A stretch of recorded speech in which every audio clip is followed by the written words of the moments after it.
One of the key ways by which a company may raise money is by issuing debentures, whereby an investor lends money to the company in return for repayment plus interest.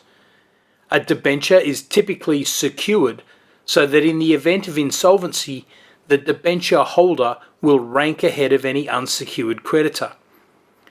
Debentures are usually secured in one of two ways, either by a fixed charge where the debenture is secured by some specific asset, or by a floating charge whereby the debenture is secured against business assets which may change over time, such as the business's sales stock or working assets.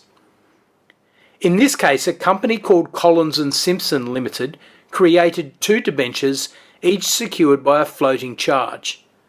The company then went into receivership, and the dispute was about priorities between the debenture holders, but that aspect of the dispute is less important for this case note. During the judgment, almost in passing, Justice Templeman set down some important rules about how debentures operate once a company is insolvent. He said essentially that a floating charge crystallises upon appointment of a receiver, so the debt fixes itself to the assets as they stand at that time. However, while the debenture is now attached to fixed assets, the rights of the debenture holder are still to be determined, because that is part of the role of the receiver. His Honour said, when the defendants appointed a receiver, they did not thereby acquire rights, but exercised a power which had been acquired when the debenture was executed. It is true that the floating charge was crystallised by the appointment, but no new rights were acquired.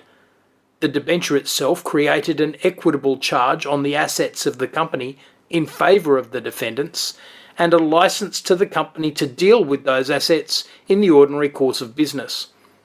The appointment of the receiver revoked the licence to the company to deal with its assets in the ordinary course of business, and placed the receiver in a position to exercise powers which had been created by the debenture under which he was appointed.